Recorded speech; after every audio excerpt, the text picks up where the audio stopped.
caused by a blow, which meant that if they had ever stopped the fight, that Tyson would have lost the fight. So obviously he was fighting out of desperation, particularly when he couldn't see out of that eye because the blood was running down. So I thought that was a tremendously gutty performance. And I want to do a shout out to my friend Eddie Hearn, who, one thing you know about Eddie, he don't know shit about boxing. He really doesn't. He just goes from the mouth. He just, you know, and he doesn't know a thing about America. That's the truth. You gotta listen to what he said in New York. He criticized me for the stuff I said about the horrible way we treat Mexicans in this country. And he said, listen to this, he said, the young people aren't interested in that. Well, the young people from Liverpool and Manchester might not be interested in it because they don't know enough about it. But the young people in this country, Mexicans, Puerto Ricans, Caucasians, every kind of group, any people that have any sense of humanity care about how, in the horrible way we're treating Mexicans. Really, it's something that really young people are even more involved in than older people. Oscar was ripping you tonight, not Eddie. Who? Oscar. Why did he rip me for? I just saw people tweeting that he was ripping you for the post-fight, but I don't know what he said. What did he say? I'll look it up and tell you. I mean, you know, I enjoy working with his company because, you know, we have 2 out of the next 4 fights have fighters from Golden Boy, which shows their cooperation. I think maybe what's behind it is he's having problems with Canelo. And so you got to blame somebody. And trust me, I have never even met Canelo. I've never talked to him. I've never seen him in person, right? So, I mean, you know, you can blame me. There's always somebody to blame other than yourself. Just about Tyson, you know, at your age, do you get excited when you see a guy like that cut where a big star for you and he may get stopped in a fight? Do you see your life go by your eyes, or do you just take my life doesn't go by my eyes, but certainly, you know, he's one of our fighters, and you know, if that fight had been stopped, his plans have been derailed.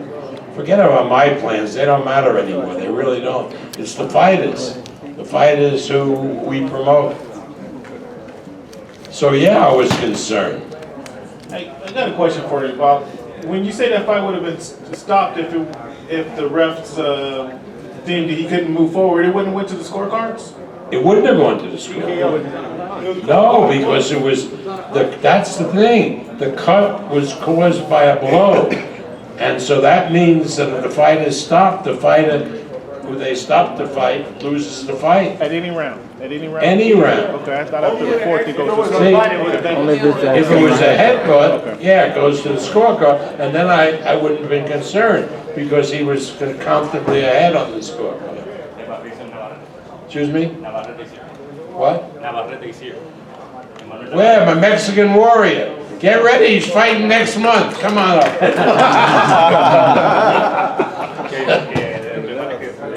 Every time I want to see a knockout, we get this guy in. Here's really one of the top fighters in the world, Emmanuel Navarrete.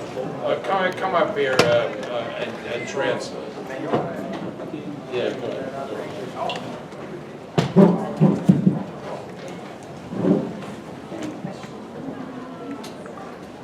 ¿Pregunta? Well, let us say a few words. Que diga unas palabras. Ok.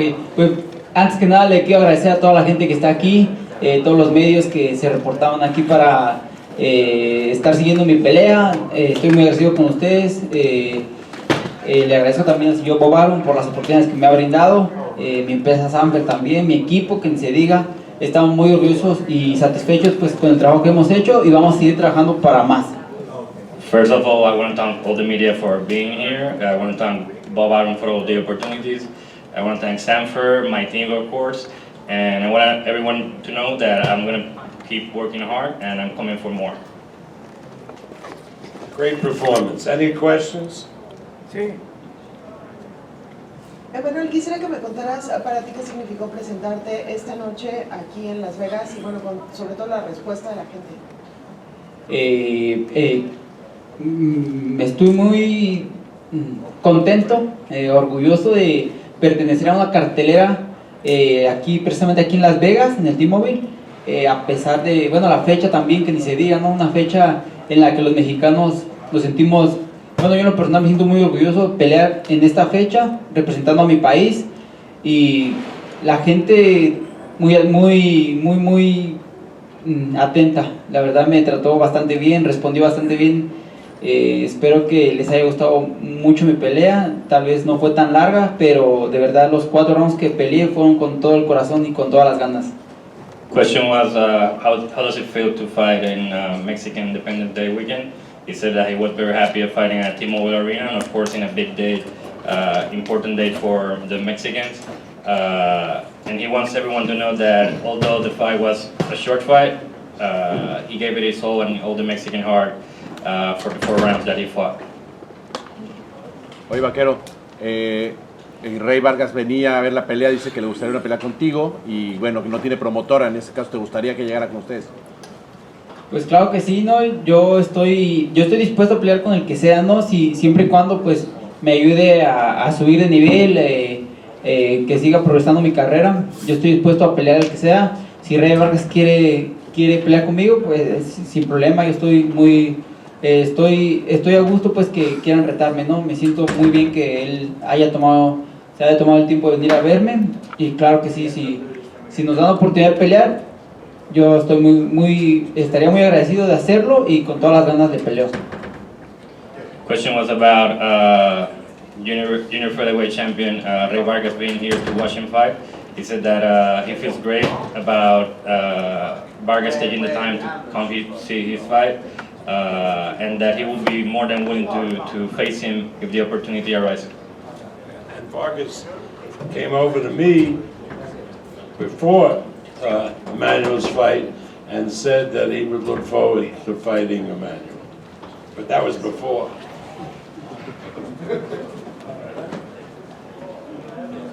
Okay, Dan, all right. A round of applause for the hardest working fighter going. He fought last month for the title, this month. Congratulations. Manuel.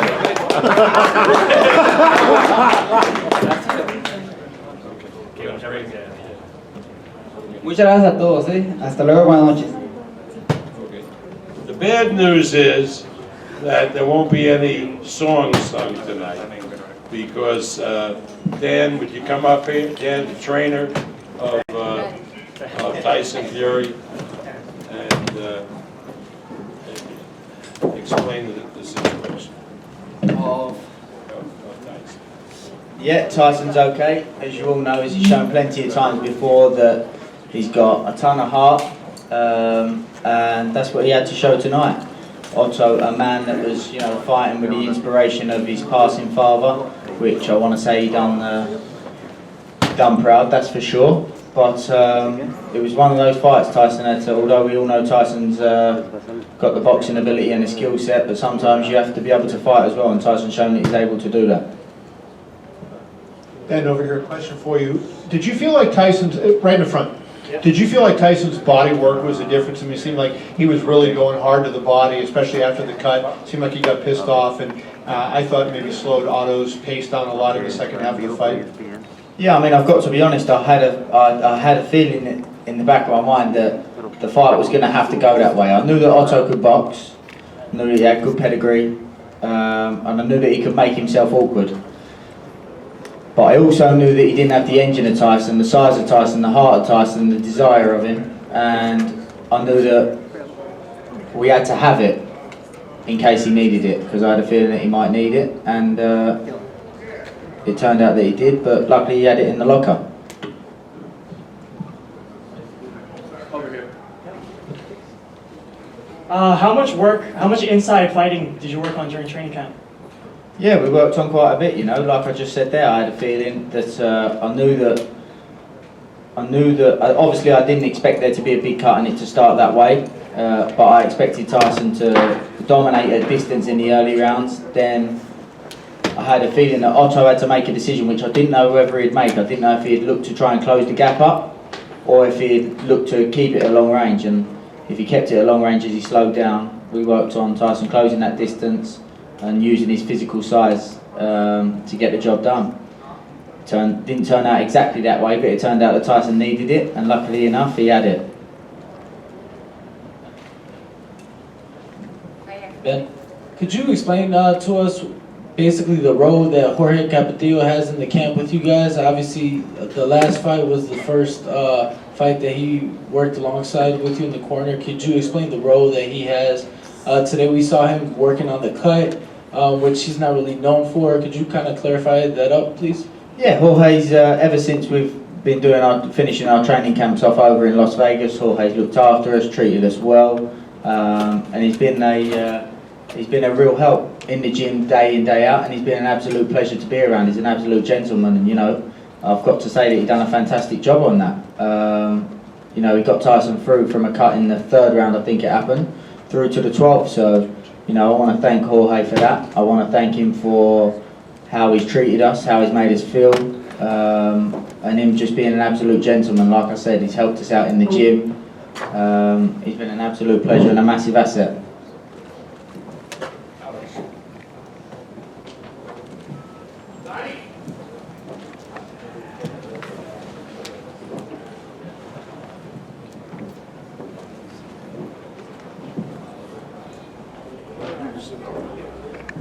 At least I'm better looking than you now, eh? You're always good, man. Otto, over here to your right. Right here. To your right. What was the impact of the Tyson's body work on you? And secondarily, it seemed like you were really making a habit of going after the cut, trying to work on it after the punch had opened it up. Seemed like you were trying to maybe widen it. Can you talk about those two things, please? Yeah, he was leaning on me a little bit on the ropes, and he wanted some good body shots, but I could take it, and with the cut, it was a good punch and opened it, and I tried to stay on it, and I wish I could have capitalized more on it.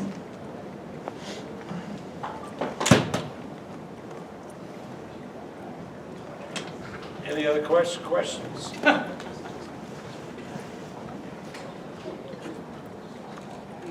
here. Chris? Otto, to your left over here. Can you give me a sense of what Tyson with that cut? Did you sense that it was bothering him, and how much was it bothering him? Yeah, it was bothering him some because the blood was coming down. He was shaking his head to get the blood out and try to get it off. So I'm sure it was bothering him some.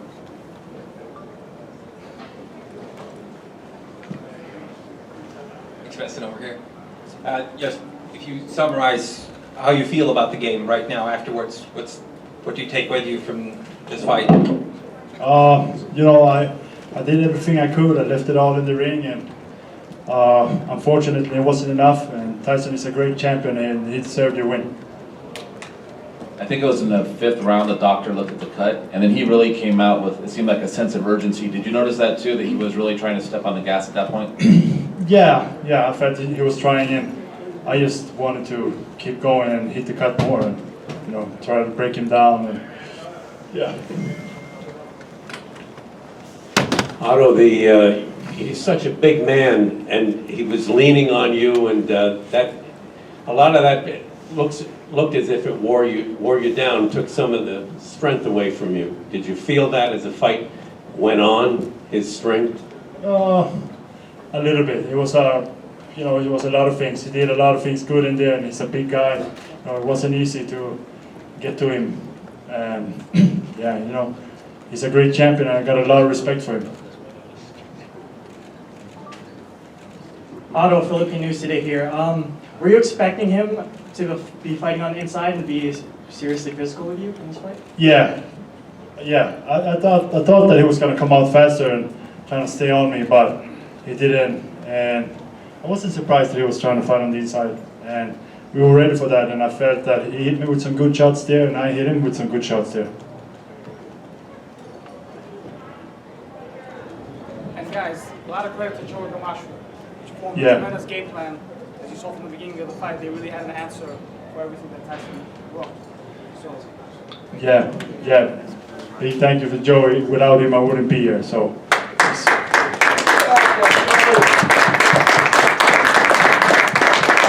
I have everything to thank Joey for, and we had a great game plan, like Dimitri said, and yeah, you know, Joey and me have been together for a long time now, and we got to kind of keep going and come back better. And thanks to Dimitri for making this happen too, and these guys.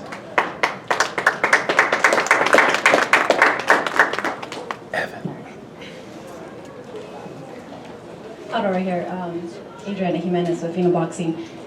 How do you feel about the judge's decision? Do you feel that you won the fight? Do you feel you got robbed? I think he used his experience to steal some rounds. I know there were some close rounds, and usually they give that to the champion. And I wish I could have stayed on in a little more to steal those rounds like he did. But you know, it was a fair decision.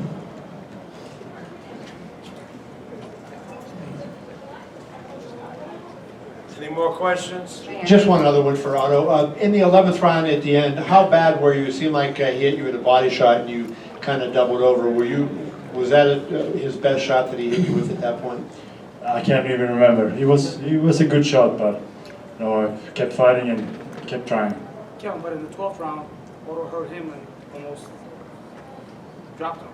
So it's tremendous that he came back from that kind of big round for Tyson to come back and win the next round. You see how Dimitri knows how to spin? But it's true. I mean, I came back. I tried. That's true. With you and Frank Warren, what do you expect? But I'll tell you, it'll be a great fight for John Ruiz. It'll be a great fight for Andy. That's for Andy Ruiz, yes.